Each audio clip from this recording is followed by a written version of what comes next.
Bon, on fait juste un petit essai de film. Nous sommes donc dans ce voyage de Mayanote. Hein. Ce n'est pas le voyage des Noirs, comme on l'avait annoncé. Hein. Je dis le voyage Mayanote. Pourquoi Mayanote? Parce que Mayanote veut dire les sources. D'accord? Donc, et on va travailler sur différentes sources. Donc pendant ces 10 jours, on aura l'occasion de partager, selon vos demandes, différentes sources d'enseignement. Donc, on aura un enseignement qui est basé sur l'arbre de vie. Donc, je vous ferai tout de suite une petite introduction, une très courte introduction sur l'arbre de vie.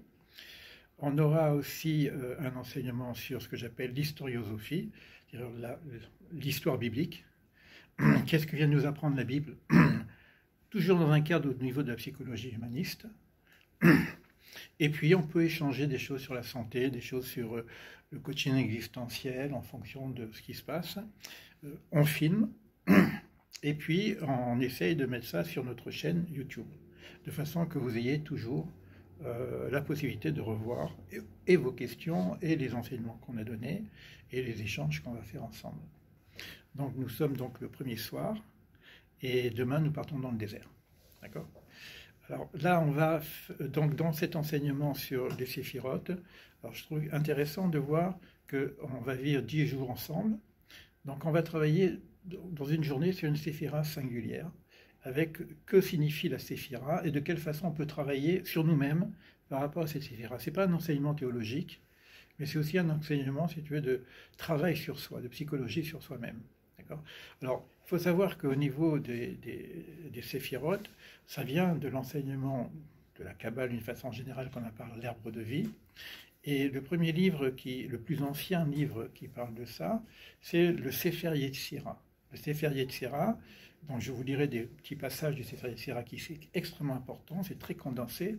Le Sefer Yetzira, ça veut dire le livre de la formation. Formation, c'est-à-dire quand je dis le livre de la formation, non pas le livre de la création, comme beaucoup le traduisent, c'est extrêmement important. Pourquoi? Parce qu'on est dans différents mondes. On a 4 mondes, en fin de compte, au niveau de ce qu'on exprime dans l'enseignement ésotérique. Il y a ce monde-ci, notre monde à nous, qui s'appelle le monde de la Asya. C'est le monde de l'action. C'est le monde de la réalité. Nous sommes dans ce monde-ci. Mais quand je prends le Sefer Yetzira, on n'est plus dans ce monde. Et vous verrez que quand on parlera également de l'historiosophie, c'est-à-dire de l'histoire biblique, on va parler de choses, on a l'impression qu'on parle de choses de ce monde-ci, or ce n'est pas de ce monde-ci. Quand vous parlez par exemple des jours de la création, c'est le monde de la création, et non pas le monde de l'action. Et donc l'homme de la création n'est pas l'homme que nous connaissons. Et l'homme de la Yetzira n'est pas l'homme que nous connaissons, un homme éternel, on ne sait pas ce que c'est vraiment, c'est pas notre homme incarné. Après, on verra un homme incarné. Quand on voit un serpent qui parle avec Ève, etc., on est dans de la métaphore pure. D'accord ? Donc, parce qu'on n'est pas dans le monde, c'est comme le monde du rêve. D'accord ? Donc, on est dans un autre plan. Et le monde de la Yetzira, c'est un autre plan. C'est le monde de la formation, des fondations des choses. Et les fondations de ce monde-ci, avant que ce monde soit existant, il y a 32 voies de la sagesse. C'est ce que dit le Sefer Yetzira. Et les 32 voies de la sagesse, c'est les 22 lettres hébraïques. Et vous avez dans notre chaîne presque toutes les lettres, sauf une. Le Samer. Et le Samer, c'est quelque chose de particulier parce que j'ai bugué là-dessus. Et ça m'a fait un certain travail. Et je verrai si on peut élaborer un petit peu qu'est-ce qui s'est passé avec le Samer. Le Samer qui a une double signification. Il y a toujours, toutes les lettres ont une double signification. Hein. Mais le Samer, normalement, c'est Somer Noftim, c'est celui qui soutient ceux qui sont tombés. Mais quand tu tombes, tu peux être soutenu par le Samer, mais tu peux aussi être cassé par le Samer. Le Samer, il y a une double fonction. Ce n'est pas l'objet de notre cours. Hein. On ne va pas travailler sur les lettres hébraïques. On a pratiquement toutes les lettres hébraïques qui sont existantes aujourd'hui dans le truc. Il y a des lettres qui sont bien expliquées. Et des fois, la technique n'a pas fonctionné. Ce n'est pas grave, on remettra tout ça en forme. Donc, 22 lettres et 10 séphirotes. Les 32 voies de la sagesse sont basées sur les 22 lettres séphirotes. Alors, quand je parle du monde de la formation, quand je parle des lettres, ce n'est pas des lettres pour écrire. Parce que ce sont des lettres qui sont avant même la création. Donc, qu'est-ce que c'est une lettre avant la création? Ce sont des symboles. Si par exemple, je vous donne le symbole, euh, même si on ne voit pas très bien, si je vous écris ça, vous voyez quoi? Je fais à l'envers, moi, maintenant. Je suis devenu hébreu. C'est quoi cette lettre en français? Le C. Hein? C. C. Et c'est quoi le C en français? C'est quoi le C? C'est une lettre. C'est une lettre, c'est pas Et un qu'est-ce mot. qu'on fait avec cette lettre? Des mots? Oui. Faites des mots avec. Quel mot, par exemple? Catherine? Cabane. Cabale? Bon, avec- Cabane. bon, c'est une lettre. Mais c'est pas qu'une lettre. Si je dis que c'est le symbole du carbone, carbone, Ah oui. c'est plus pareil. Toute la matière, le monde, vous voyez dans cette lettre-là, toute la matière du carbone. Si je vous mets ça, c'est pas le O pour dire opération ou opéra, etc. C'est le O de l'oxygène. D'accord? Donc ça représente l'atome de l'oxygène. Alors quand au niveau des lettres, c'est pareil. Quand vous avez le Aleph, c'est pas le Aleph pour écrire alpha bêta, c'est aussi une structure symbolique qui a une certaine représentativité. C'est clair pour tout le monde, d'accord? Alors maintenant, l'arbre de vie. L'arbre de vie, j'espère que vous allez pouvoir voir. Je peux avancer un petit peu. Alors, d'une façon générale, on dit que tout est créé sur cette base. Vous pouvez trouver dans chaque chose le corps humain, on va travailler sur le corps humain, est organisé selon l'arbre de vie. Nous sommes un arbre. Nous sommes un arbre de vie. On dit qu'un arbre, nous sommes un arbre inversé, parce que les racines, elles sont là. D'accord? Un arbre, les racines sont sur la terre, nous, les racines sont là. C'est-à-dire qu'on capte notre source par le haut. D'accord? De façon à pouvoir marcher tranquillement après par le bas. Mais c'est ça l'arbre de vie. L'arbre, nous sommes déjà un arbre. Donc la forme de l'arbre de vie va ressembler à la forme d'un homme. Mais toute chose, je pourrais dessiner l'arbre de vie sur une bouteille, sur une chaise, sur un moteur. On pourrait tout recomprendre, il y a des livres qui sont là-dessus. Mais on va travailler sur l'arbre de vie au niveau de la psychologie. C'est-à-dire que qu'est-ce que moi, en termes d'humain simple, je dirais, je pourrais tirer un enseignement simple qui me permet de travailler sur moi-même par rapport à l'arbre de vie. Alors, d'une façon générale, on a déjà un premier triangle ici, qu'on appelle Keter, Chokma, Bina, qui est un triangle très élevé. Ici, c'est la couronne, là, c'est la sagesse, et là, c'est le discernement. Mais si je regarde au niveau de ma propre personne, je reçois d'une façon indirecte un influx divin qui vient de Keter, qui me donne une certaine sagesse. Et cette sagesse-là, si je dois faire attention, parce que comme ça vient de très haut, je ne sais pas si c'est pas simplement un délire de ma part, je dois le faire passer par Bina, qui s'appelle le discernement. Le discernement pour voir si je suis bien dans les trucs. Et si je ne reste que dans Chokma, je peux m'envoler complètement. Et si je reste que dans Bina, je risque d'être trop rigoureux. Et c'est l'équilibre de la balance entre Chokma et Bina que je vais avoir ce qu'on appelle une non-séphira, qu'on appelle Da'at, qui est la connaissance. Donc la connaissance, c'est l'équilibre entre sagesse intuitive, discernement, connaissance. D'accord? En général, c'est des sphères qui sont assez élevées, mais au niveau du corps humain, ça correspond au cerveau. Vous savez que vous avez un hémisphère droit et un hémisphère gauche. Un hémisphère droit qui est très intuitif, un hémisphère gauche qui est beaucoup plus rationnel. Donc on retrouve ces choses-là.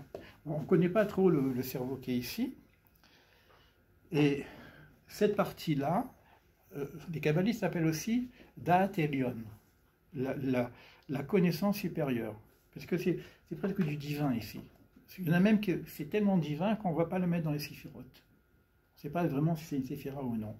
Alors c'est quoi une séphira? C'est une structure d'une émanation.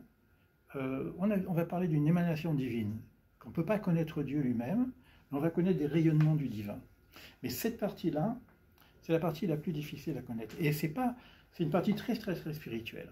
Alors, On en parlera peut-être un petit peu quand on sera au toit du monde, parce que ça c'est vraiment le toit, hein, quand on sera un peu à Sfat.